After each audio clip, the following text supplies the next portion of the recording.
Number 1, when you're creating your character and choosing your background, don't stress about the skills that you get. You're going to be unlocking skills pretty early on in the game. Every time you level up, you'll be able to pick one of these skills. So the 3 that you start with at the very beginning aren't that important. Instead, it makes much more sense to focus on the sort of flavor text of the background. What kind of background do you imagine your character having? Because that will come up. Other characters might talk about it, other characters might refer to it. So that's probably a more interesting thing to aim for. That being said, if you pick one of the ones that includes persuasion, that does give you an option to avoid a fight early on, although you could be a little bit cheeky and use the persuasion and then just do the fight anyway, because the fighting's fun in this game. Number 2, when you're searching through the base near the beginning of the game, the main thing I'd focus on picking up is guns. I spent a long while going through trying to pick up absolutely everything, hitting my encumbrance limit super early, and most of the stuff that you find isn't really worth that much money. But the guns are worth quite a lot, and there's a bunch of them. Every enemy's going to drop some kind of weapon, and you can super easily get rid of the ones that aren't worth as much if you start hitting your encumbrance limit.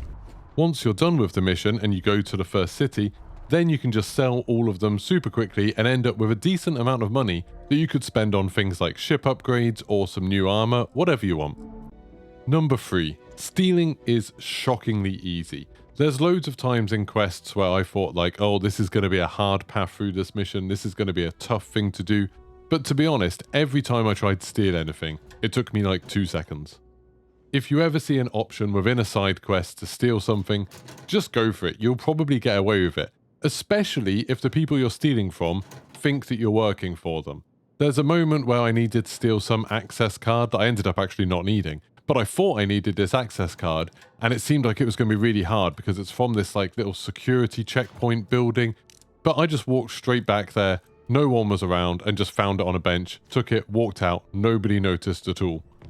Don't get too hung up on the fact that the stuff you steal will be marked as contraband. All that really means is that if you do get caught for a separate crime and then you get arrested, all of that stuff's going to get taken away. But you know what they say, it's not a crime if you don't get caught.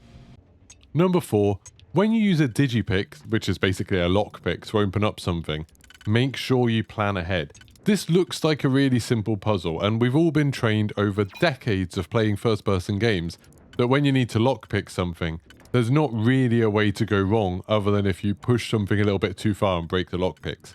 In Starfield, it's an actual puzzle, and you can screw things up for yourself. Basically, you're going to get some options of like 5 different things that you can fit into the gaps that you see, and you're going to have to fill in every single gap. That means you need to plan ahead, and thankfully you can plan ahead. You can see all of the gaps in advance, so if you go through each one and set it up where you think you're going to use it, then you can actually scroll between the different ones and they will remember the position you left them in. This means you can plan out carefully and definitely not waste them. Early on in the game, digipicks are surprisingly rare and you do need them for a couple of the quests, so it's worth trying to hang on to them, and don't bother using them if it's for something that you're not really going to make use of. So like early on there is an ammo crate that you could unlock, but you find a bunch of ammo everywhere, so you don't really need that. Finally, for number 5, focus early skill points on skills that let you do new things. Things like persuading people, stealth, pickpocketing.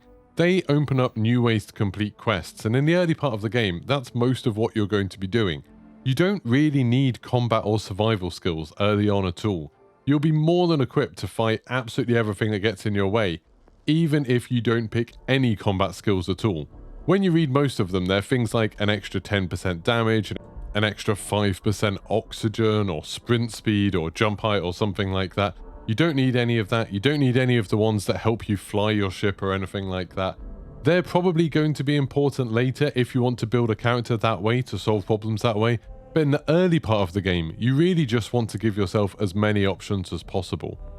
Some of these skills don't just boost your ability to do things like pickpocket, but they actually let you do it in the first place. And the first stealth skill lets you see a stealth meter that actually tells you whether you're hidden or not. This is something you don't have at all if you don't take this skill. So there you have it, 5 tips to help you out when you're starting Starfield.